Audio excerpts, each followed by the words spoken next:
What up, YouTube? You already know Big Lou. One more time. I had to tune in again one more time tonight. I just heard something that I couldn't believe. Oh man, I'm over there and I tap into the channel because I wanted to see what the reaction was from the Skinny Joey pod, from what Joey Merlino said about John Jr. and his lawyer friend is on there, who he happens to know personally. He's from Queens. I understand why he's backing, Junior up, because he knows him. He's, I guess, considered a friend of the family. But that's not the way this shit goes, dude. You know what I'm saying? You cannot. I know why he did what he did. He explained it. He explained why he did what he did.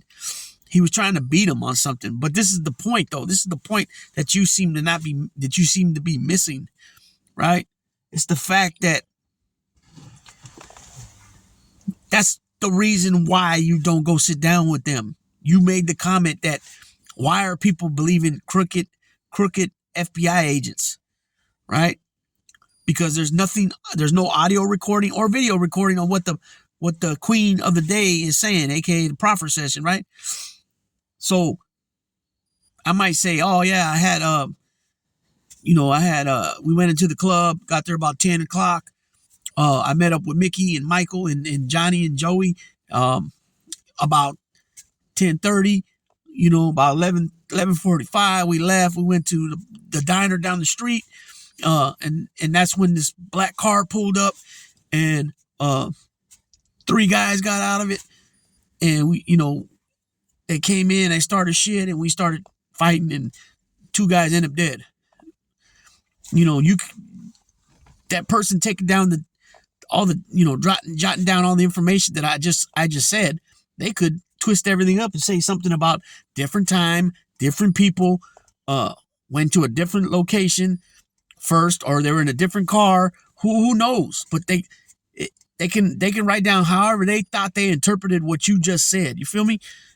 And you cannot drive back up in the system. You cannot drive up to a joint and have that paperwork on you. It's not going to work. They're not going to listen to you and say, oh man, check it out, guys. It was a strategic move with me and my lawyer that I put together with my lawyers. And, I used guys' names that were informants already. And I used guys' names from 20 years prior. And I said a certain name, but it wasn't that guy. It was actually his brother and this and that. You know what I'm saying? That shit, you think those days in the joint are going to be like, oh yeah, let me investigate it. You keep saying do your research. So they're going to be like, oh yeah, let's put it on hold. Let's do our research and let's see if he's really telling the truth or whatever. Come on, that's not how it works, because he had no business sitting down with them, period. That's how it works. That's how it works, right? I understand why he's doing it. I'm not trying to knock him, but why everybody's trying to give him a pass and say that he didn't do this, he didn't do that. Now, I keep hearing this. Now, I don't know if it's true or not, but does Uncle Genie mess with him? And if Uncle Genie doesn't mess with him, what does that tell you? Because the only ones that were really hardcore, CN was John Sr. and Genie. You know what I mean? As far as, like that, dating back to the 60s and stuff,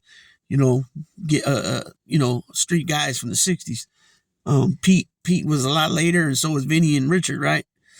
So I'm not sure about them, but just say what it is, man. Just say, look, he wanted out, and he did what he did. He did because he thought it was the best move for him to make, regardless if it was just strategic or not. You can't do it. I mean, you can do it. I mean, obviously he did it, but then you come out with, a senior shelved him for life. Now that's the first time I heard that. Which does make sense, but Senior never would have signed off on him sitting down with them like that. Never.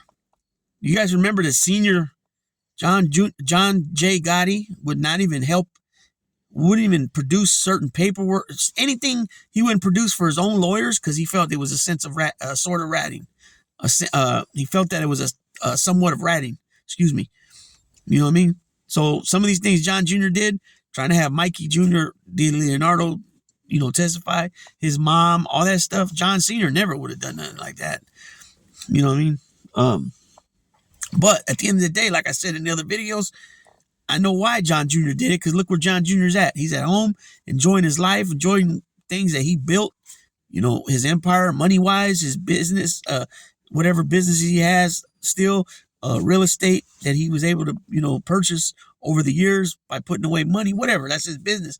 But he's living good. He's been free for a while, and he's doing his family thing, grandfather thing, dad and uncle thing, and he's obviously the patriarch of the family. And a lot of the family members look up to him. So at the end of the day, that's really what matters. Not if I think he's told, or Dominic Cicali thinks he told, or Jeff Nadeau thinks he told, or Joey Merlino thinks he told. At the end of the day, who are we? We ain't nobody that it would affect you because you heard we said you got talent on yours. You know what I mean? But the truth is truth, and all this selective outrage with others, it's crazy. Like, you shouldn't even be saying nothing about nobody, you know what I'm saying, in a negative light if your brother did the same thing. And miss me with all that research, do your research. That's all bogus. That's straight bogus. That's all that is deflecting and trying to distract. You know what I'm saying? That's all that is. Denial, distract and deflect. That's all that is. You know what I mean? So with that being said, I'm going to go ahead and shut this one off. I might tell a prison story or two tomorrow. And good night. It's getting late. We're just about to leave where we're at right now. Dog, I just put all the bulls back in from them running around. And I'm tired tonight. So with that being said, Big Lou tapping out. Good night, everybody.